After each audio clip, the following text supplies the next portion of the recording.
Good evening. Good evening. This is Lynette, and this is It's About Time, a chronological Bible study of the whole Bible in 1 year. And we're on Leviticus 19 through 21. So God bless us as we go through.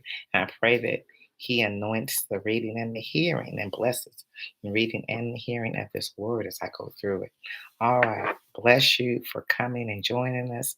And we appreciate your subscriptions. We appreciate everything. So I pray that you're blessed by what's going on. All right.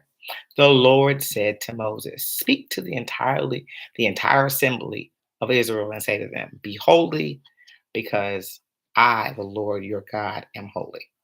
Simple, straight up.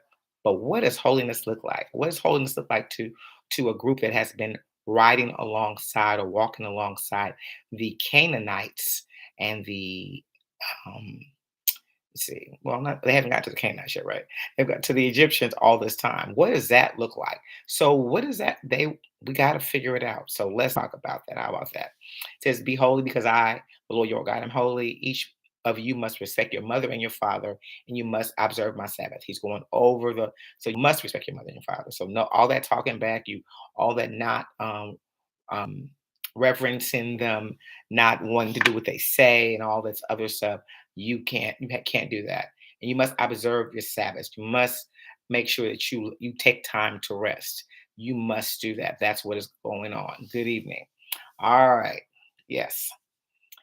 Do not turn to idols or make yourselves metal gods for yourself. So we can't. So now we're respecting your mother and father. We're making sure that we are observing the Sabbath, and now we can't make idol gods. It sounds like it's a rerun of the Ten Commandments, but not necessarily in order. Because I am the Lord your God. Because that's what I say. Because I said what I said.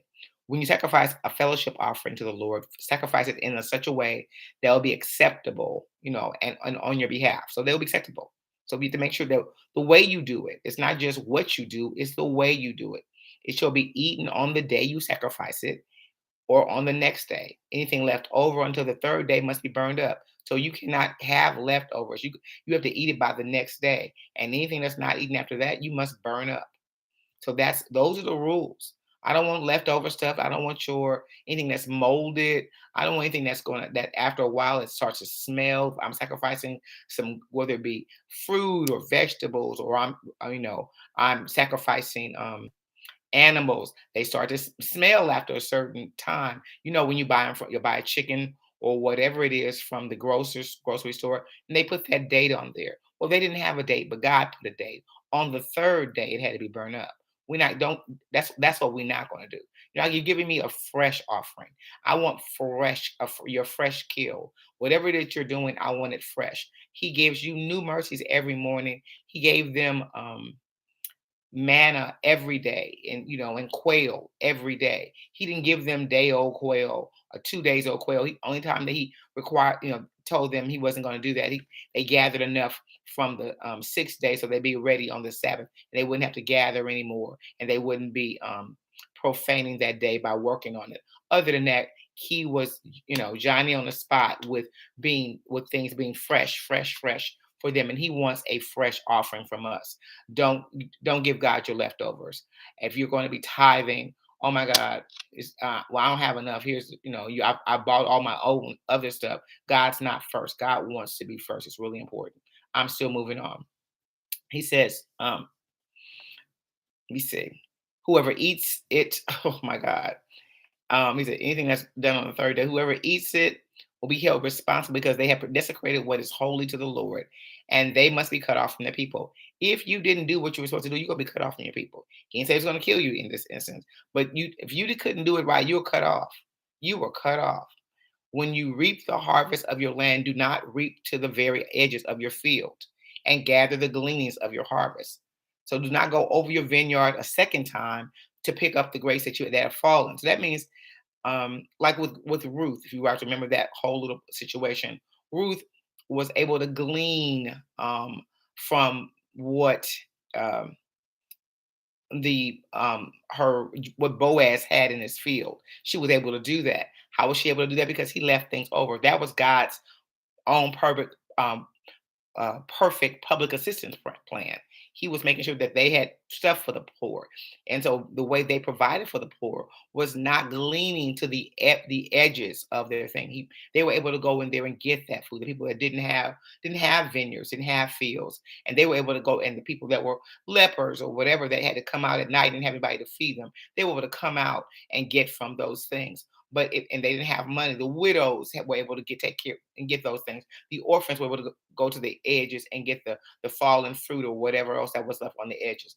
That was God, you know, God's EBT card, if you will. He was making sure that the poor were taken care of. God always wants us to take care of the poor in that same way. Just making sure, that you guys are understanding that. Let's keep on going. He also mentions do not steal. He says, do not lie, do not deceive one another, don't lie, don't be shady. I'm just saying, do not swear falsely by my name. So do not take the name of the Lord, you know, in vain. And also do not say, I swear to God.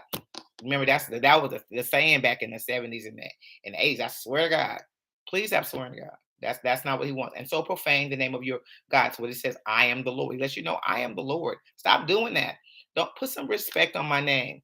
Do not defraud or rob your neighbor. Please don't act shady with your neighbor. Do not hold back the wages of a hired worker overnight. People need their money.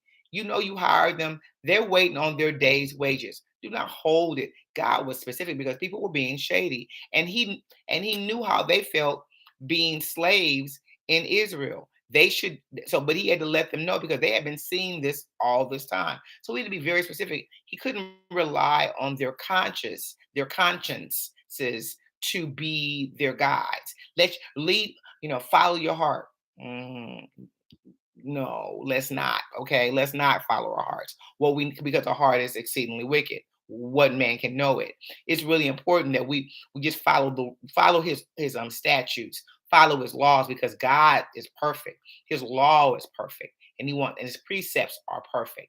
It's important that we follow those things because they have been shown a bad way. They had 400 years of examples. Please don't follow your heart. Do what God says. And it says, do not curse the deaf or put a stumbling block in front of the blind, you know, but fear your God. I am the Lord, right? So it wasn't that, they what I've read a little bit, because the deaf weren't able to hear, and they believed that you put that out in the atmosphere, that wasn't a good thing. And the deaf wouldn't be able to do anything to counteract it. They couldn't defend themselves. So don't do that. Leave the disabled alone. Leave them alone. And so teaching them basic kindness, because you don't know what the Egyptians were doing during that time, laughing at people, and us, being with sin being in the world, laughing at people. Oh my God, that's so and so. Oh, look at you, blah blah blah. And um we say it in our own little ways. Can I say, even Stevie Wonder could see it. What you doing? What you doing? I'm just saying, even Stevie Wonder. I mean, those little sayings are not cool.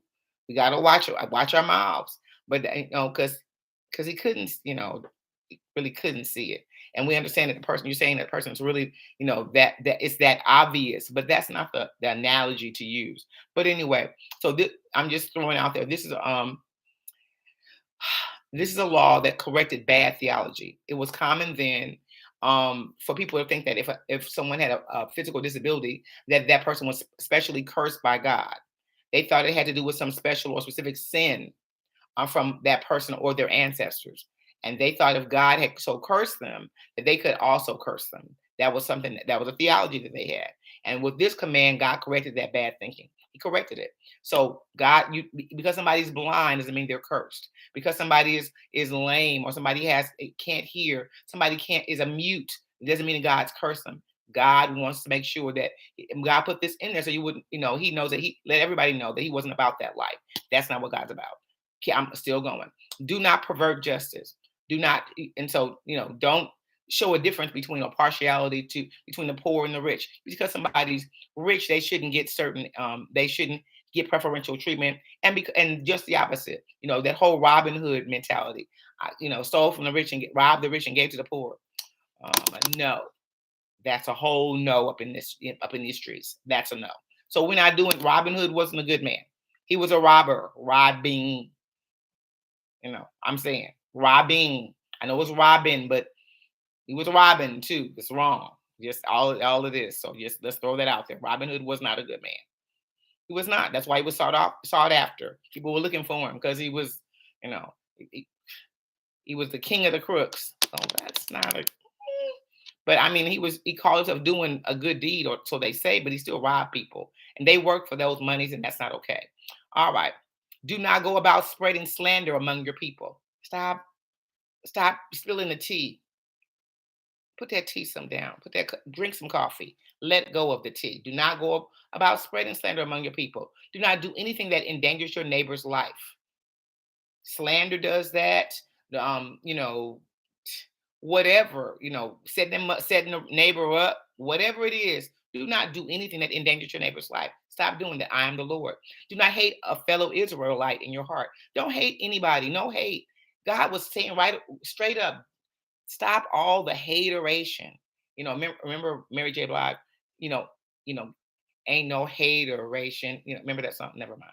Okay, I'm just throwing it out there. It was a song, one of my, many hymns, Mary J. That saint. All right, rebuke your neighbor, frankly, so you will not share in their guilt. So talk to your neighbor straight out. Do not hate him in your heart. If you got something to say to your neighbor, say it straight up. Do not, our girl Paul Abdul told us back in the day, straight up now tell me. Straight up. Do not walk around being, shady with it, and I can't even stand her. And or I can't even stand him behind the back. Don't do all of that. Say, hey, listen, you did so and so, you offended me. Let me go. Let me come up to you. So before that whole, if your brother you have ought against your brother, before that was done in the New Testament, the Lord was telling them right here and there, do not hate your fellow Israelite in your heart. Don't hate your brother. Rebuke your neighbor. Tell him straight up. Again, do not seek revenge or bear a grudge against anyone among your people, but love your neighbor as yourself. Here we go. But love your neighbor as yourself. That's the Lord. That's what see. The Lord's consistent. He said it in the new, and he said it in the old first. Um, he says, "Keep my decrees, keep my laws, do what I said. Just do what Nike said. Swish, just do it. Lord said, swish, just do it. Do what I said. Keep my decrees. What Jesus say? If you love me, keep my commandments. It's a no-brainer. Do not mate different kinds of animals. All that crossbreeding, it ain't the what I wanted to happen. We love crossbreeding, but I got a so and so mix, a child and a so and so mix. Stop doing it. Do not crossbreed. Do not mate different kinds of animals. Do not plant your field with two kinds of seed. Do not wear clothing woven of two kinds of materials. Oh, we're not supposed to be doing that either. Well, they had different situations going on. Remember the laws with the fungus that was happening on one material, on one type of cloth. That was a different situation back then. And because they didn't have maybe the technology back then, they couldn't do that. Maybe we're able to do that more so now. But it says straight up in here, do not wear clothing woven of two kinds of materials. Okay, though. Think about it. He said it in the word, you know. All right. If a man sleeps with a female slave who was promised to another man, but who has not been ransomed or given her freedom, there must be due punishment. Oh my. Yet they're not to be put to death because she has not been free. So now she's still a slave, so death is not required. The man, however, must bring a ram. So we must be, to the tent of meeting, so to get a guilt offering. So just because she's a slave doesn't mean that you're not guilty of sin. You may not be put to death, but bruh, you got to do something. You are still guilty. The guilt doesn't stop because somebody's of a lower class. Class has nothing to do with sin. Sin is sin. You may not be, you may there I guess there's severities, but you cannot just treat a slave any kind of way. So this should have been something that the white men who were enslaving the blacks back in the day should have taken into account, since they were using the Bible to enslave people and letting them know that they need to be enslaved. He was very specific about what you couldn't do to slaves. There would have been a lot less racial mixing. I'm not saying that that's against it's a bad thing, but it would have been a lot less racial mixing if they hadn't been uh, raping or taking advantage of the slaves, and not understanding that that that was a sin offering, and they should have been guilty for you know, sleeping with a female slave. But I guess it who's promised to another man. I mean, if she already had a husband, y'all let them marry. You shouldn't have been doing it. These are my thoughts. I'm just saying there were some laws. God was specific. All right, right? Didn't they? All right. When you enter the land and plant any kind of tree, so you enter the land and plant any kind of tree, regard its fruit as forbidden. For 3 years, you are to consider it forbidden. So it takes a while for the land to be clean and really yield and purify itself. So before you go in there to make sure that everything is cool, you have to wait for 3 years. In the fourth year, all this fruit will be holy. God has a plan. And how he does it at 3 days. And then he does it after three, not during the third year, after three. It wasn't in it after three said. In the fourth year, all of its fruit will be holy, and an offering of a praise for to the Lord. But in the fifth year, you may eat its fruit. So you can't even eat it to the fifth year. You can offer me, you can give me an offering in the fourth year, but you can't even eat it to the fifth year. In this way, your harvest will be increased. So we got to look at our things that way. Some we need to learn how to save for 3 years, and then I'll give the Lord an offering for 4 years. I mean, on the fourth year, and then we can start spending the money the way it's supposed to be. Sister, if you listen to Sister Trudy on Money Matters Mondays, you will see that there is a plan for saving. There's a plan for harvest. There's a plan for increase. There we go. God's got gave them a plan for increase in with their produce and things of that nature. I'm just saying, here we go. Do not eat any meat with blood still in it. That meat, all that rare y'all doing? Nah, just saying. No, he didn't say not just rare, medium. I still had a little blood. He says, do not eat any meat with blood still in it. Do not practice divination or seek omens. Stop calling the psychic hotline. They are not your friends. It's just a little tarot reading. No, it's not just a little. I'm just checking the horoscope. Stop. Don't do it. I'm just saying. Stop. Don't do it. We just say no. Just say no, my friends. Do not cut the hair at the sides of your head or cut the edges of your beard. This is a practice that was done by Egyptians and even Canaanites at the time. That was the way they practiced worshiping their gods and mourning actually even as well. And the Lord wanted them to be. He says, because I am the Lord. He wanted to make sure that they understood there was a difference between them and the other ones. Do not degrade your daughter by making her a prostitute, or the land will turn to prostitution and be filled with wickedness. You hear that? Do not make your so what Lot was offering his daughters up for you, and remember he was doing that, or the land will turn to prostitution and be filled with wickedness. Wasn't that land filled with wickedness? I'm just saying it's a lot. Okay, just these are my flashbacks. All right, I observe my Sabbath and reverence for my sanctuary. Respect the Lord's day and have reverence for his house. Don't let your kids run all around the church. It's not cute. They need to learn how to sit down. They need to learn how to sit down. They can't go up and down through the pulpits and running everywhere. They need to learn how to sit down. It's nothing wrong for kids to learn discipline and to learn respect for the Lord's house. There's just certain things they can't do. They shouldn't be playing with the communion cups. And everybody and just because little so and so wants to take communion, he don't know no better. You know that can put damnation on your soul. And it's not okay for kids, everybody to take communion if they're not ready and they have not been spiritually set up and they're not mature enough. Do not profane the Lord's house. Do not have a reverence for a sanctuary. Make sure you reverence the items. Everything that's in the sanctuary, be clear. I'm just saying. Do not turn to mediums or seek out spiritists. We already went through that already. Do not do that. Can I go back a little bit? Do not cut your bodies for the dead or put tattoo marks on yourselves. So back in the day, not just in Egyptian society and Canaanite society, in the Norsemen back in the day, even afterwards, they weren't able to bury their deads. So what they would do is put somebody's name on it, and they put it on their face. So this face tattoo that you guys see, Post Malone, maybe y'all know who he is. But all of Chris Brown and now Cardi B putting on their faces, that's been a practice forever. Pagan people do it, but the Lord told us not to do that. We're not putting the marks of the dead because that was done to remember the dead more so than anything else. And the same thing with the cutting of the body; they cut themselves. It wouldn't be me. But I'm just saying that was the practice, and that was the reason why that's put up there. All right, and do not turn to mediums or do not communicate with the dead. The Lord does not want necromancy. We have got to stop this foolishness. We've got to. Don't seek out spiritists. Do not do it, for you will be defiled by them. So they won't. You will be defiled.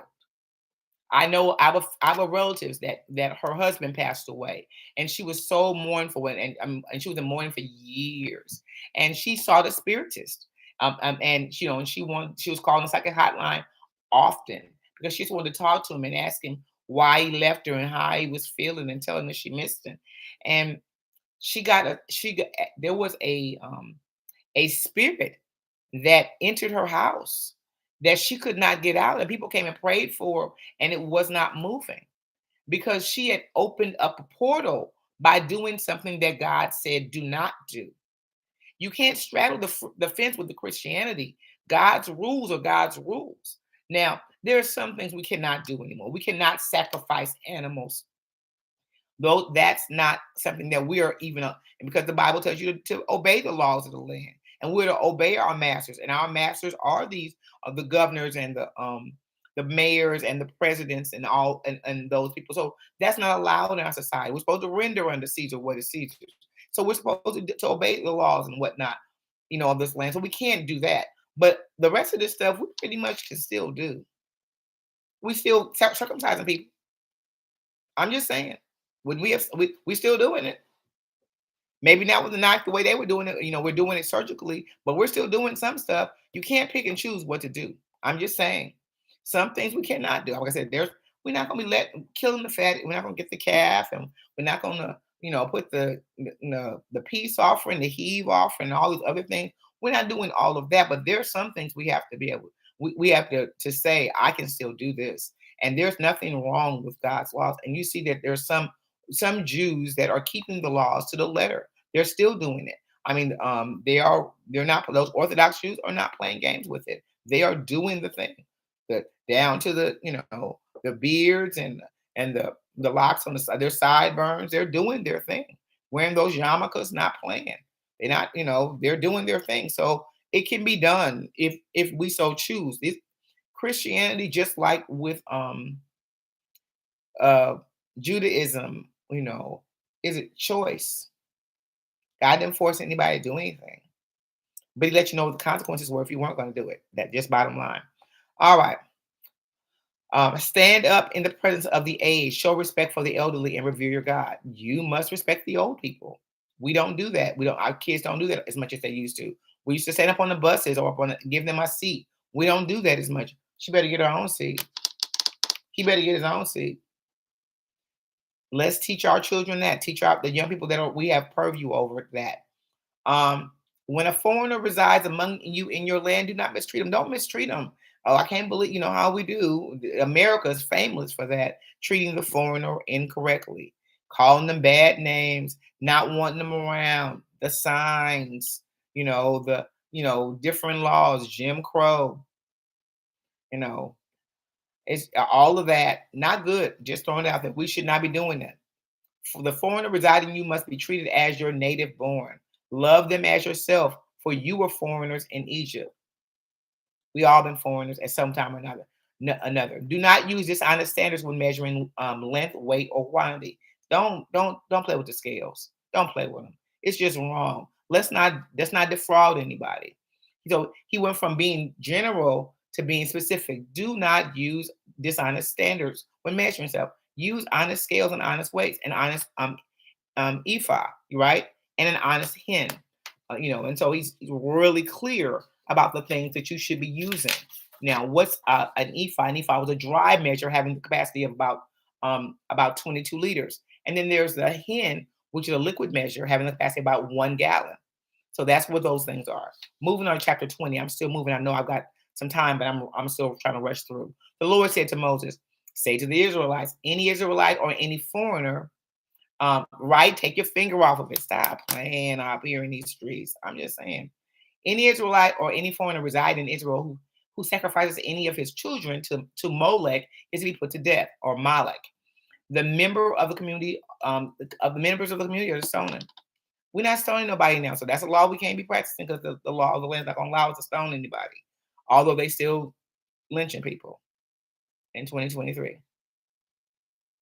But as lest I digress, they would have stoned anybody who was,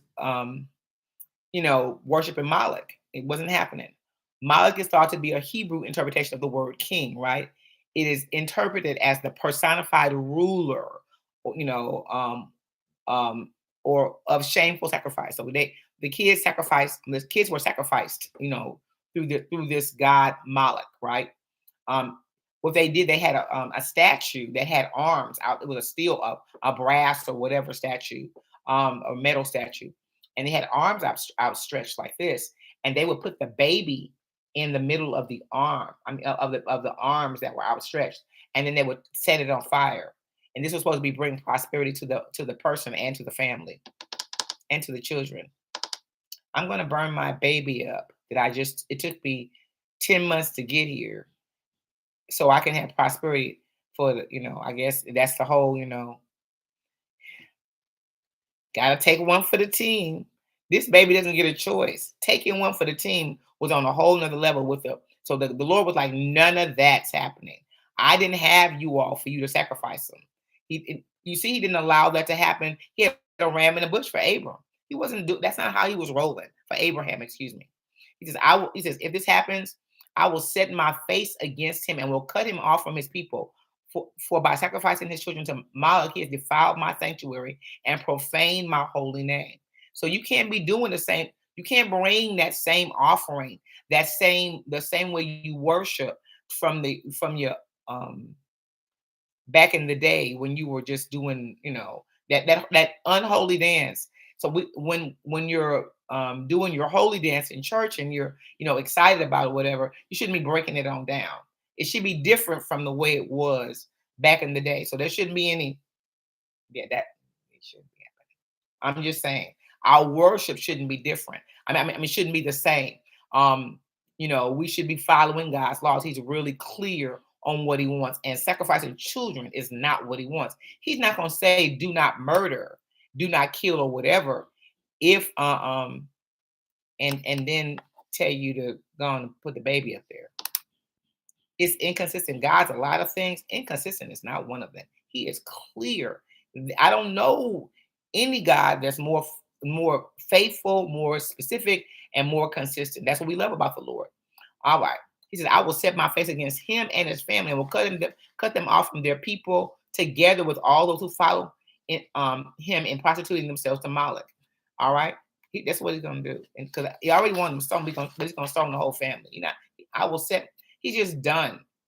I will set my face against anyone who turns to medium and spiritists that prostitutes themselves by following them. So if you following Miss Cleo, remember Miss Cleo back in the day? He's going to set his face against you. I don't want the Lord to set his face against me and mine. Consecrate yourselves and be holy, because I am the Lord your God. Keep my decrees and follow them. Anyone who curses their father or mother is to be put to death. Wow, because that goes along, because remember that was the only commandment with a promise. Children, obey your father and your mother, that your days may be long upon the earth. Well, if you do not do that, if you curse them, you will be put to death. So you're either gonna have a long life or you're gonna be put to death. There's that. They said because they have cursed their father or mother, their blood will be on their own hand. That's verse 9 of chapter 21. Chapter 20. If any man commits adultery with another man's wife, with the wife of his neighbor, both the adulterer and the adulteress are to be put to death. That's why the woman with at the well with all the husbands and whatever else was a problem. And Mary Magdalene was a problem, because it's like, well, why? Why she got to go be put to death? And then there's no where the men at? Where the men at? Not just women are where your accusers, where your participants at? Where the dudes at? God was clear. Verse 10, everybody gets in trouble. It's not just one, it's everybody. Number 11, if a man has sexual relations with his father's wife, he has dishonored his father. Both the man and the woman are to be put to death. Leave your father's girl alone. I don't care how fine she is. Leave her alone. If a man has sexual relationships with his daughter-in-law, both of them are to be put to death. Leave your son's wife alone. Don't son, leave your father's woman alone. I don't care how fine she is. And boy, leave your daddy's woman alone. That's your stepmother, daughter-in-law. All that needs to be left alone. If a man has sexual relationship with a man as one does with a woman, both of them have done what is detestable. They'll be put to death. That's the word. I won't go any further. That's the word. I'm just going. If a man marries both a woman and her mother, it is wicked. No sister wives. No sister wives. Both he and they must be burned in the fire. No sister wives. That show wouldn't have been back on. Wouldn't have been on, and it probably shouldn't be renewed. These are my thoughts. But it's been on for a while. They sister wives. No sister wives. God wasn't playing. No sister wives. No mother wives. No mother daughter wives. None of that. They might be both be fine. He's like, you see her mom. She was fine, but you see her. You see her mama fine too. Bruh, calm down. One wife. Choose which one, but you can't have them both. If a man has sexual relationships with an animal, he is to be put to death, and you must kill the animal. The poor animal gotta die too. The animal didn't have no say so, but the animal gotta die too, because God's not playing. Whatever participated in that situation, they both gotta go. If a woman approaches an animal to have sexual relations with it, kill both the woman and the animal. Their blood's on their own heads. If a man marries his sister, the daughter of either his father or his mother, and they have sexual relations, it is a disgrace. They are to be publicly removed from their people. Abraham would have been removed from his people if he had been part of the Mosaic law, but he was not a part of the Mosaic law. He was pre-Mosaic law, and they didn't have as many people, and they were more of a confined space. They hadn't had a chance to be 600,000.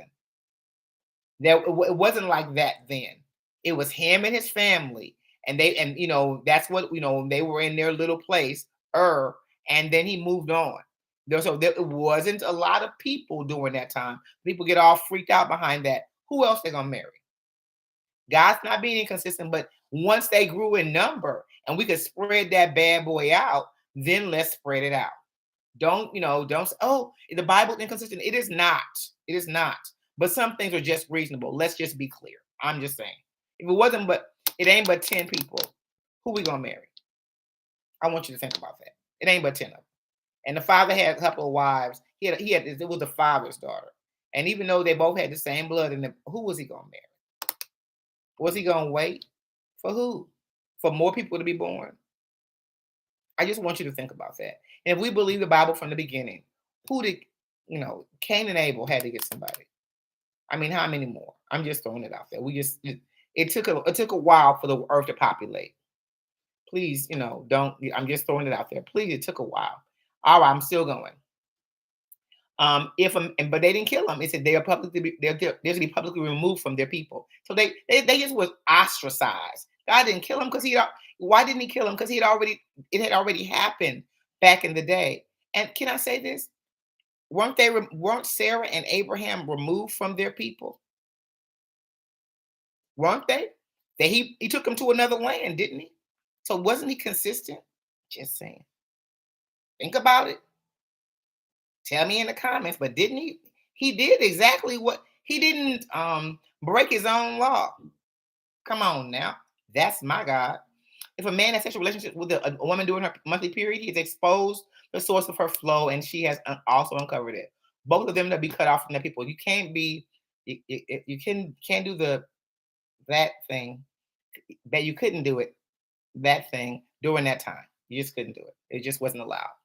Do not have sexual relationships with the sister of either your mother or your father. No uncle, aunt, uncle love either. You would dishonor a close relative. So it's just not okay. Both of you will be held responsible.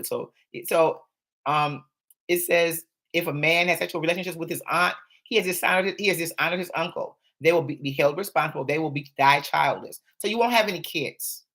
You won't have any kids. You won't have any kids. Bottom line, you just won't have any kids. If a man marries his brother's wife, it is an act of impurity. He has dishonored his brother. They will be childless. You can't marry your brother's wife.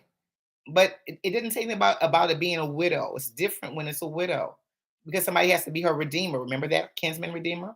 Keep all my decrees and laws and follow them, so that the land where I am bringing you to live may not vomit you out. So I don't want you to be. So if you keep all my laws and do what I tell you to do, you won't be a problem for the land you're going to.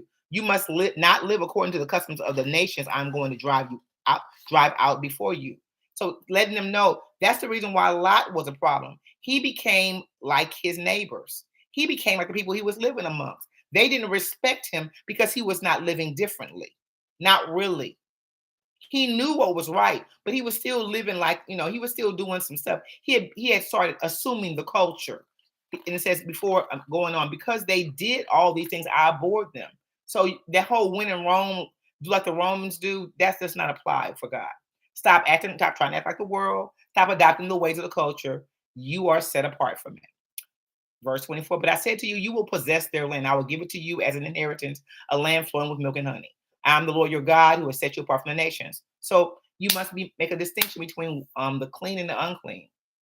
I'm just saying. And it says a man or woman who is a medium or a spiritist among you must be put to death. You are to stone them. Their blood will be on their own heads. That's how we end chapter 20. And I told y'all, leave Miss Cleo alone. Just leave her alone. Don't call the psychic hotline. I don't care how many psychics they have all night long. Don't call them. Call Jesus. Call the Holy Spirit, but do not call the psychic hotline. That's a problem. Moving on, chapter 21. The Lord said to Moses, speak to the priests, the son of Aaron, and say to them, a priest must not make himself ceremonially unclean for any of his people, for any of his people who die. So in the case of death, except for the case of that means he couldn't touch the bodies, except for the close relatives like a wife, a mother, a son, or unmarried sister. It says a daughter, his brother, all of those people he can do it. But he can't do it with anybody else. He must not make himself unclean for people related to him by marriage. So not his sister-in-law. Because so if he related by marriage, he can't do it. But if he's their blood related, he's there. There we go. Throwing it out there. He defiles himself. So you got to be careful on all that. That's a real big deal. And this is just God's law. Bottom line. Keep going. The high priest requirements. The high priest, the one among his brothers who has had the anointing oil poured on his head and who has been ordained to wear the priestly garments, remember those, must not let his hair become unkempt or tear his clothes. You know how that's what the Egyptians did. They tore their clothes, they tattooed themselves, and they cut themselves, did all these things. We can't do these priests can't do any of that. He must not enter a place where there's a dead body. Because that's what they did. They, wore around and they touched. They were embalming and doing whatever else to their own kind. God did not want that. He wanted to make sure there was a separation from the way they were acting in the other societies. One of the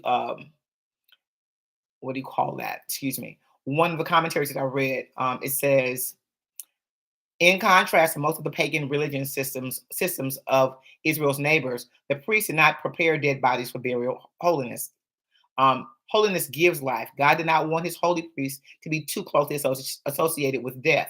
God did not want his priests and his worship to be dominated by death, but by life. God also didn't want his priests anywhere near the death cults of the pagans. They had death cults, and God didn't want any parts of that. And that was the reason why that was a big deal as well. I'm gonna keep going. Then there was the verse 5 of chapter 21. Priests must not shave their heads or shave the edges of their beards or cut their bodies. Again, a part of the death cult. God wasn't playing those games. I'm just saying. Marriage laws. They must not marry women defiled by prostitution or divorce from their husbands because the priests are holy to their God. So they couldn't do what the world was doing. Regardless if you could have a letter or whatever of divorcement, you still couldn't do it. It wasn't happening. It wasn't gonna. God wasn't having it. A priest couldn't do this. You can't marry a divorced woman. You can't do it. There's a difference between the priest and the common person. Said, regard them as holy because they offer up the food of your God. Consider them holy because I, the Lord, am holy. I who make you holy. God makes you holy. If you are set apart, God makes you holy. You can't do what everybody else does. You are a royal priesthood. He's called us that as commoners, if you will. We're not even necessarily serving the church like that. We are a royal priesthood. You can't do what everybody else does. You can't. That's why he tells you not to be unequally yoked with unbelievers. We may not be judging them based on their past, but their present needs to be holy and acceptable unto the Lord. You should be equally yoked with a believer. You can't do what everybody else does. You are a royal priesthood. These kinds of laws apply to you too. In that way. I mean, you're not, again, you can be redeemed through the blood by the blood of Jesus. So you don't need to make all these sacrifices and that kind of stuff. But unequally yoked is a real big deal. I'm just throwing it out there. So it goes on about what they could do. No harlots. They had to be virgins and the whole little bit. It throws that out there. He said he must not marry a widow, a divorced woman, or a woman defiled by prostitution, but only a virgin from his own people, so that he will not defile his offspring among his people. I am the Lord who makes him holy. And that's what he said. And it says, and then the Lord said to Moses, say to Aaron, for the generations to come, none of your descendants who have a defect may come near to offer the food of his God. So now we talk about the disabled. Let's go. No man who has a defect may come near. No man who is blind or lame, disfigured or deformed. No man with a crippled foot or hand, who is hunchback or a dwarf, who has any eye defect, who has festering or running sores or damaged testicles. Wow, he went the whole gamut. And so and that's not I know it sounds really harsh, like the Lord didn't like those people, and that's not what that is. In From the commentaries that I read, it's because um, God wanted them to interact. When you were a priest, you were behind the veil. You were not interacting with society. You were hidden and set and where people really couldn't see you for the most part, once a year or whatever else. He wanted people to be interacting with these people that had defects. This was not a sin on their part. This was something that happened. This was something that happened, and that is the defect they were born with, and doesn't make them something that we shouldn't be. We should be antisocial about. This is God's way of making sure that we interact with everybody and that we do not treat people unkindly and we have compassion on people. They may not be able to be in that situation, but it's not because they doesn't want them to serve and have high places. We saw, people that had high places. There's a few that had high places, but had high positions. But he did, and God knows we know that our boy Nicodemus was short.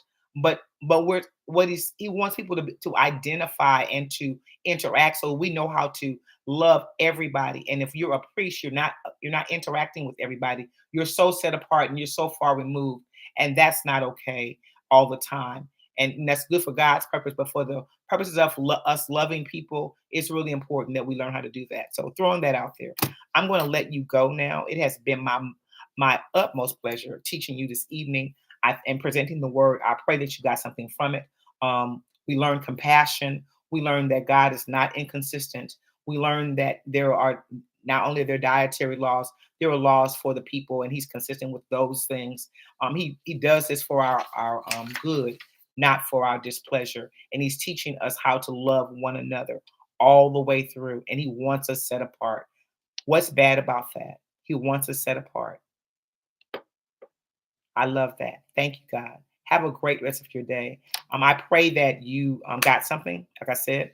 And if anybody does not know God, does not know Jesus as your personal Savior, feel free to leave your name in the chat. We'll be praying for you. But know that, repeat after me, that God so loved the world that He gave His only begotten Son, that if I believe in Him, I will not perish, and I will have everlasting life. Just say that you will put your name where it usually says whosoever, for I will have everlasting life. You will have everlasting life if you accept the Lord today. That's John 3:16. And I want you to feel free to accept. His love is there. He loves you so much. And we love you too. Please put your name in the chat and we're here for you. And we'll be praying for you. And you can contact us anytime you want to. God bless you. We're always here every day. Have a good one. Be blessed.